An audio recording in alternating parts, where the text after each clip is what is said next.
রাজধানীর মোহাম্মদপুর, যেখানে হাত বাড়ালেই মেলে মাদক। শিশু, নারী কিংবা তরুণ সবাই জড়িয়েছে মাদক ব্যবসায়।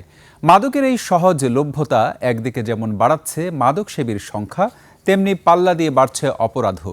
মাঝে মধ্যে অভিযান হলেও মিলছে না স্থায়ী প্রতিকার, বরং নেশার টাকা জোগাড় করতে গিয়ে অনেকেই জড়িয়ে পড়ছে ছিনতাই সহ নানা অপরাধে। শুক্রবার রাতে ৩ ঘন্টায় উঠে আসে এই চিত্র। শফিকুল ইসলামের রিপোর্ট, ক্যামেরায় ছিলেন হাফিজুর রহমান।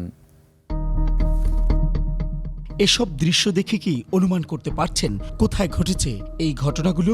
কারা জড়িত এর সাথে? কেনই বা তারা করছে ছিনতাই? উত্তর একটাই, মাদকের টাকা জোগাড় করতেই তারা বেছে নিয়েছে এই জঘন্য পথ। রাজধানীর সবচেয়ে আলোচিত এলাকা মোহাম্মদপুর, যেখানে প্রতিনিয়ত ঘটছে চুরি, ছিনতাই, খুনাখুনি, বাড়াবাড়ি সহ নানান অপরাধ। যেসব অপরাধ দমনে বেগ পেতে হচ্ছে আইনশৃঙ্খলা রক্ষাকারী বাহিনীকে।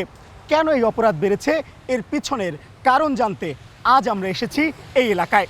দেখতে চাই প্রতিটি অলিগলি ঘুরে, দেখাতে চাই আপনাদেরকে। আমরা প্রথমেই নজর দেই মোহাম্মদপুরের জেনেভা ক্যাম্প এলাকায়। সেখানে গিয়ে যা দেখলাম তার রীতিমতো চোখ কপালে ওঠার মতো। প্রকাশ্যেই চলছে মাদক কেনাবেচা। এখান থেকে 100 গজ দূরেই জেনেভা ক্যাম্প, যেখানে আমি ক্যামেরা ছাড়া প্রবেশ করেছিলাম এবং সেখানে গিয়ে দেখেছি একেবারে সবার সামনে ওপেনে বিক্রি হচ্ছে ইয়াবা, গাঁজা সহ বিভিন্ন নেশা জাতীয় দ্রব্য। ঠিক তার 200 গজ দূরেই আমরা পুলিশের টহলও দেখেছিলাম, কিন্তু টহল পুলিশের একদিকে চলছে আর অপরদিকে ঠিক জেনেভা ক্যাম্পের মুখে চলছে রমরমা মাদক বাণিজ্য। এবার আমরা মুখোমুখি হই টহলরত পুলিশ সদস্যদের। জানতে চাই মোহাম্মদপুর এলাকার আইনশৃঙ্খলা পরিস্থিতির কতটা উন্নতি হয়েছে। আপনারাই ভালো জানেন, আমরা তো আর এই ক্যাম্পেরিও থাকি না, আমরা তো অনেক জায়গায় এরিয়া, সব জায়গায় চেষ্টা করতেছি।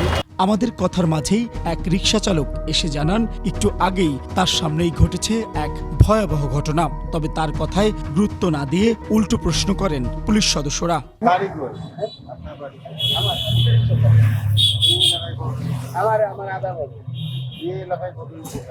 এই এলাকা আমার জন্মস্থান।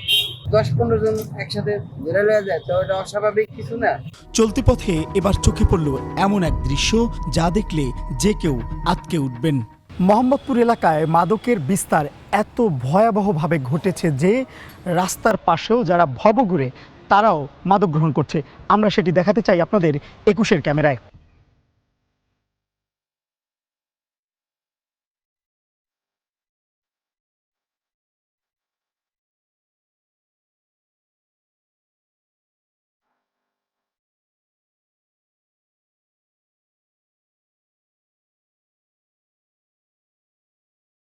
এটা সব নেশাখোর, হাত করে রাস্তাঘাটে থাকে, ঘর বাড়ি নাই, বেশিরভাগ লোকেরই নেশা পানি করে রাস্তাঘাটে, এনেই খায় এনেই ঘুমায়।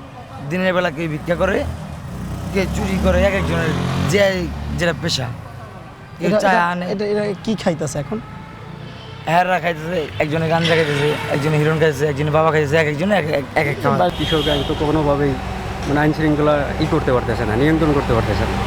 মধ্যরাতে যখন মোহাম্মদপুরের বিভিন্ন এলাকায় জমে উঠেছে মাদকের কেনাবেচা, ঠিক সেই সময়ে কি চলছে এখানকার থানায় সেটি দেখতে এবার আমরা হাজির হয়েছি মোহাম্মদপুর থানায়। দেখতে চাই এখানকার যারা দায়িত্বরত রয়েছেন তারা কি রুটিন ওয়ার্ক করেন রাতের বেলা এবং কিভাবে অপরাধ দমনে কাজ করেন। যখন মোহাম্মদপুর থানায় আসি ঠিক তখনই সামনে যিনি বডিগার্ড ছিলেন তিনি আমাদেরকে আটকান। সামনের ছবি নিতে হলে কথা বলতে হবে ডিউটি অফিসারের সঙ্গে। আমরা একটু তার সঙ্গে দেখা করতে চাই। ডিউটি অফিসারের দেখা পেলেও আইনশৃঙ্খলা পরিস্থিতি নিয়ে বক্তব্য দিতে তিনি রাজি হননি। তবে মৌখিকভাবে জানান রাতে এলাকায় 10টি টহল টিম দায়িত্ব পালন করে এবং প্রতিটি টিমে সদস্য 4 জন। টোটাল এই সংক্রান্ত বিষয়গুলো অফিসার উনি বলবেন বা অভিযান করতে বুঝতে পারছেন। আমি আপনি তো যাই। স্থানীয়রা বলছেন মাদকের সহজলভ্যতা কমে এলেই মোহাম্মদপুরের অপরাধের মাত্রা হ্রাস পাবে। এজন্য প্রয়োজন সরকারের তরফ থেকে কঠোর এবং টেকসই পদক্ষেপ।